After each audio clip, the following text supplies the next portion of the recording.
Hey guys, welcome back to episode 113 of the Sim Racing Show, live from a sim racing factory in China. And this week, Kazunori Yamauchi has hinted at something that could be a possible direction change for Gran Turismo, because Polyphony just released a new video and almost immediately sim racers started asking the question, is Kaz teasing something that is a game changer? Could this be the first glimpse of historic road events, longer public road drives, and even a whole new direction for Gran Turismo 8? Meanwhile, Assetto Corsa Rally has given VR fans a glimmer of hope and a reason to get excited while teasing the next wave of rally cars, and Igor Fraga has once again shown exactly why Gran Turismo is one of the biggest pathways into real motorsport. Forza Horizon 6 is trying to clean up some of its biggest problems, and Rennsport continues building its ecosystem with another companion app update. We'll have more as well. Let's get into it. Gran Turismo 7 just released a new video and sim racers are already starting to ask the obvious question. Does this mean Kaz is working on something bigger for Gran Turismo? So the video follows Kaz and Mikel Hazal driving classic Toyotas on the 1000 Miglia route across Italy. And it looks exactly like the kind of historic road event that Gran Turismo should be turning into gameplay for us. Because the moment you see those cars on those roads, it's obvious. The question is, why are these not in Gran Turismo 7? And people are already connecting it to old Gran Turismo memories as well. Gran Turismo used to have public road style courses like Città d'Aria, which had that Italian road village atmosphere. And when you watch this 1000 Miglia video, it makes you realize just how badly Gran Turismo 7 needs longer, more interesting roads again, not just circuits. So give us 30+ kilometer routes, give us mountain passes, give us historic public road events, give us classic cars that actually feel like they belong in a journey, not just sitting in a dealership or being used for one random event. Sim racers are saying that a 1000 Miglia event in Gran Turismo 7 would be a straight up banger. It would give classic cars a purpose, bringing back that old Gran Turismo road trip feeling, and finally give players the kind of long road driving experience they keep asking for. And that's the other big point, which is preservation. Gran Turismo has always been at its best when it treats cars like history, not just content. So imagine old Alfa Romeos, 1950s Ferraris, classic BMWs, pre-war and post-war sports cars, cars that younger players might never experience anywhere else, being brought into the game through a proper 1000 Miglia style mode. When Polyphony uploads something like this, with Kaz himself involved, people are obviously going to start wondering if there's more going on behind the scenes, and if there's anyone who can put this into the game, it's obviously Kaz. So do you think Kaz is doing something where he's just enjoying historic motorsport, or is Polyphony quietly testing the idea for something Gran Turismo, to be honest, desperately needs? And sticking with Gran Turismo for a second, Igor Fraga has just given the whole sim racing community another reason to be proud, because Igor came through the Gran Turismo world. He made his name in GT Esports, in the Gran Turismo World Series, in FIA, became a world champion, and then used that platform to chase real motorsport properly. And at this weekend in Fuji, he won again in Super Formula. He started the sprint race from 9th, was already up to 4th by the end of lap 1, a little bit Ayrton Senna-like, and then grabbed the lead after the front two ran wide at turn 1 following a safety car restart. And from there, he just controlled the race. But this isn't about one isolated result. He then backed it up with 2nd place in the main race, turning Fuji into his best Super Formula weekend so far. That moved him up to 3rd in the championship standings, which is massive because Super Formula is one of the fastest and most serious single-seater championships in the world. So every time someone says sim racing is just a game, Igor Fraga is one of the best answers. Gran Turismo gave him the platform, he did the work, and now he's winning in real life. And as someone who's raced Igor Fraga, we can also benefit from that. When you go onto Gran Turismo, you don't know if you're going to race against a Super Formula winner. Now, next we're going to talk about Assetto Corsa Rally and good news for VR fans. But first, a big thank you to Conspit, who has sponsored the Sim Racing Show and invited me here to their factory. Now, if you're looking for a Conspit wheel that I recommend, I would actually go for the Conspit 300 GT. And this is a faceplate on the 300 GT. It is carbon fiber, retails for $399. If you're also looking for like a bargain bundle, they do something called the Apex bundle that has hydraulic pedals, a wheel with a screen. This is what it looks like on the front, and this is the actual screen.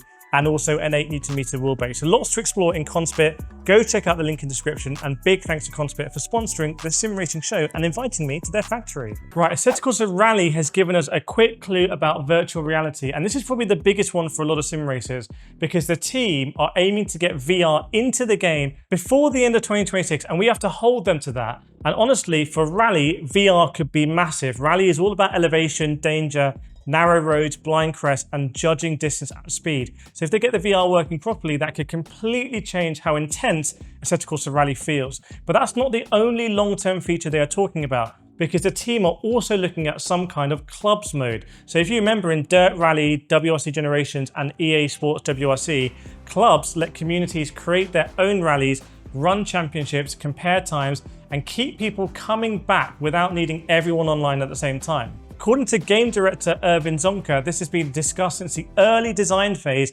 and they are now building their online infrastructure so they can support some kind of club mode in the future.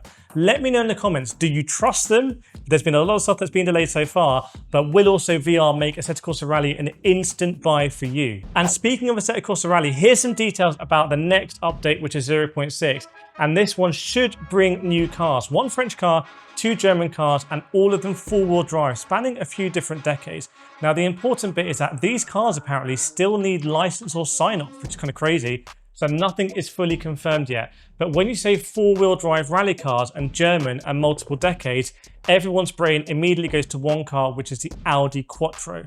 The French car is just as interesting, because Assetto Corsa Rally already has the Citroën Zara, so the obvious dream picks are things like the Peugeot 205 Group B, the Citroën C4 WRC, the DS3 WRC, the C3 Rally 2, or even something more obscure like the Renault Clio Rally 3. And this is exactly the kind of guessing game rally fans love, because 4-wheel drive rally history is absolutely stacked, from brutal Group B monsters to mid-2000 WRC cars to modern Rally 2 machinery. And if version 0.6 picks the right 3, this could be the update that really starts giving Assetto Corsa Rally its identity beyond just stages and physics. Now, from rally legends to Italian exotics, because Forza Horizon 6 has just gone very Ferrari, Lamborghini, and Alfa Romeo heavy. So Forza Horizon 6 has moved now into Series 3, and this one is all about Italian exotics. The headline is the Italian Passion Car Pack, adding 4 new to Horizon cars: the 2025 Ferrari F80, the 1967 Ferrari 275 GTB4 Spider,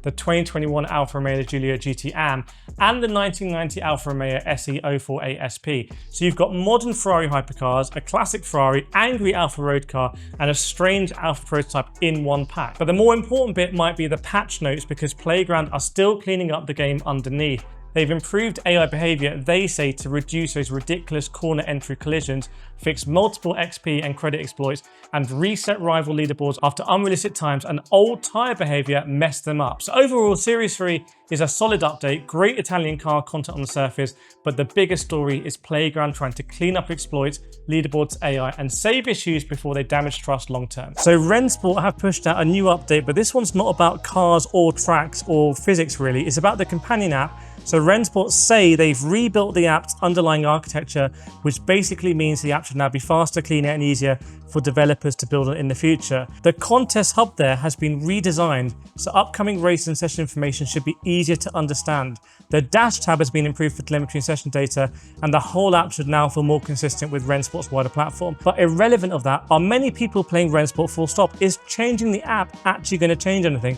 I'm not sure. Coming here to China and seeing just how impressive sim racing manufacturer is when they're making crazy wheels like this, it feels like games like Rennsport, sims like Rennsport, need to be improving at a much faster rate so we can take advantage of this incredible hardware. Okay, there's been some more breaking news that I need to let you know about the sim racing show, even though I'm in transit now, and that's Le Mans Ultimate, because the thing that I've been teasing for a long time has now been officially confirmed. So American tracks are coming to Le Mans Ultimate, and they're coming in 3 packs over the upcoming months, and each pack is going to contain 2 tracks. Now the first pack is going to contain Daytona and Laguna Seca, and this is really interesting because obviously these are not circuits in WEC, and Le Mans Ultimate is a game WEC, but also the price, because each pack containing 2 tracks is going to cost about $20, and to me that's getting close to iRacing content cost. Now obviously iRacing has a subscription as well, which has just gone up, but Le Mans Ultimate also has a subscription in Race Control Pro Plus, which by the way includes all these tracks